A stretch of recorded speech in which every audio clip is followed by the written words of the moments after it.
So I was sitting there the other day thinking about Borderlands 4 and how we are all hoping that it will be the best Borderlands game of them all, for the sake of the fans and the sake of the franchise. But as I was sitting there thinking about what made each Borderlands game so great, I came to the realization that Gearbox has already made the perfect Borderlands game. No, not Borderlands 2, you elitist fanboys.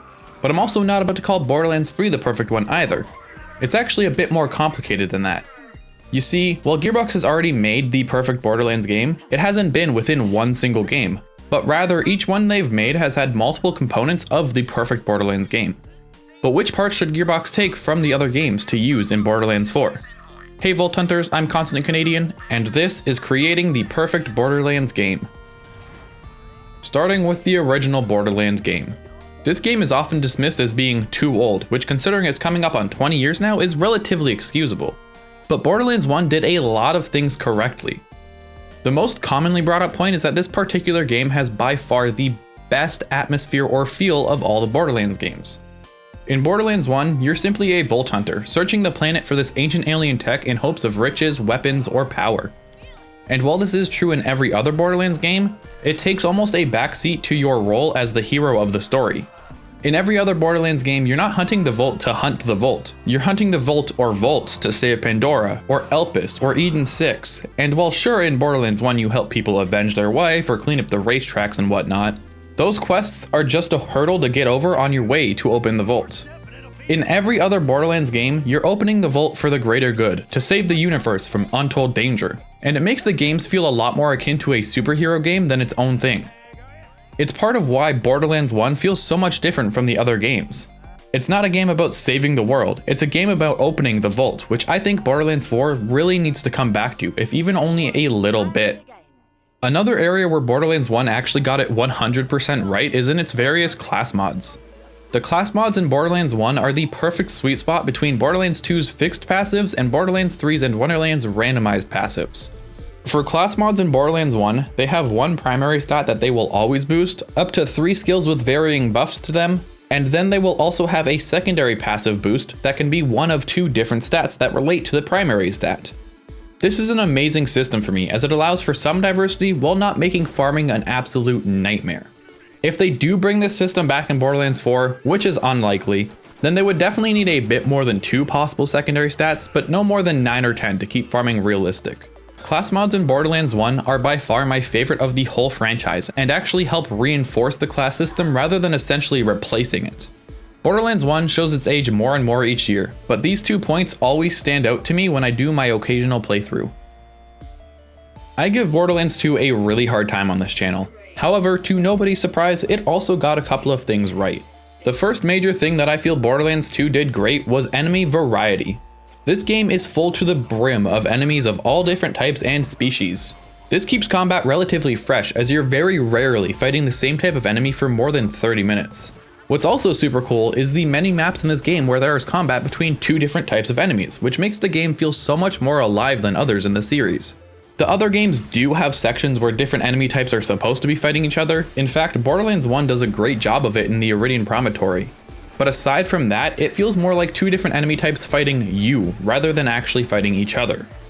The enemy variety in Borderlands 2 way outshines every other game in the franchise in my eyes. You've got bandits, loaders, engineers, rats, racks, bullymongs, varkids, crystalisks, threshers, and many, many more. All of these different enemies help keep the game feeling super fresh and fun, and stop the gameplay from getting boring too quickly. Another thing that Borderlands 2 did the best in my eyes, to no surprise of anyone who watched last week's video, is the weapon parts system. The weapon parts system of Borderlands 2 isn't without issue. For me, each different part makes way too much of a difference in stats, which means that if even one part is off, it can really hurt the weapon's performance. However, the part system in Borderlands 2 has by far the most personality of the game. A common complaint I've heard about this game's part system is that certain part combos look ugly, but I personally think that's part of the charm. The different parts all having a different identity and a unique look is amazing to me, and is part of what really drew me into the franchise in the first place. I'm really not a huge fan of the part system in Borderlands 1 or 3, as so many times the part makes a minimal difference in terms of appearance, and each single weapon part looks so insignificant on the weapon. With that said, it's all personal opinion. It just so happens that mine is the correct opinion. Borderlands 2 has its fair share of issues, but its enemy diversity and weapon parts system is some of the best this franchise has to offer. The pre-sequel is another game that gets sidelined pretty quickly thanks to its very rough first impression. However, just like every other Borderlands game, it did get quite a bit right. The first thing the pre-sequel took the cake for is in its skill trees. With the exception of Aurelia's red tree, the pre-sequel skill trees are absolutely phenomenal.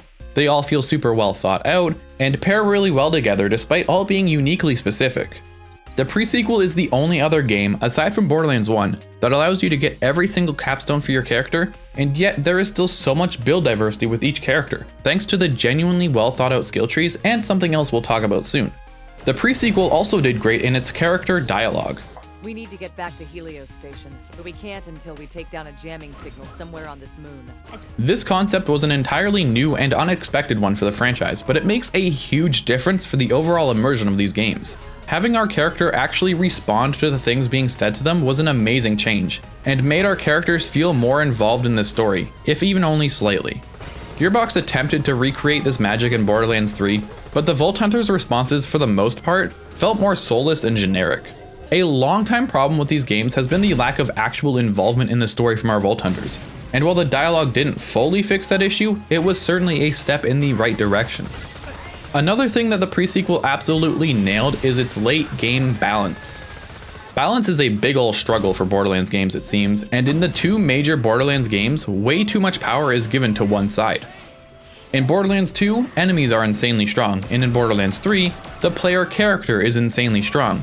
However, in Borderlands 1 and the pre-sequel, those issues don't exist. Yes, there are easy enemies and hard enemies, weaker characters and stronger characters, but the overall distance between the easiest and hardest enemies and weakest and strongest characters is much, much shorter. The pre-sequel does balance far better than any other Borderlands game, and at no point during my playthroughs did I feel like my enemies or my character had too much unjustified power.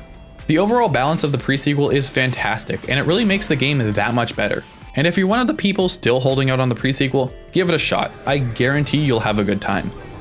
One final mention to the relics in the pre-sequel, Oz Kits, which in my opinion is by far the best item to ever be in our artifact spot. The bonuses they provided under certain scenarios was the perfect mix of being a simple stat boost, while still requiring some thought. Borderlands 3 is by far my favorite game of the franchise despite its myriad of issues, and it did quite a few things correctly that I feel need to be implemented into the next Borderlands game. The most obvious one is of course the gameplay. Borderlands 3's gameplay far outdoes every other Borderlands games for me. The guns feel better to shoot, the flow of combat is better, and the movement is leaps and bounds ahead of its predecessors.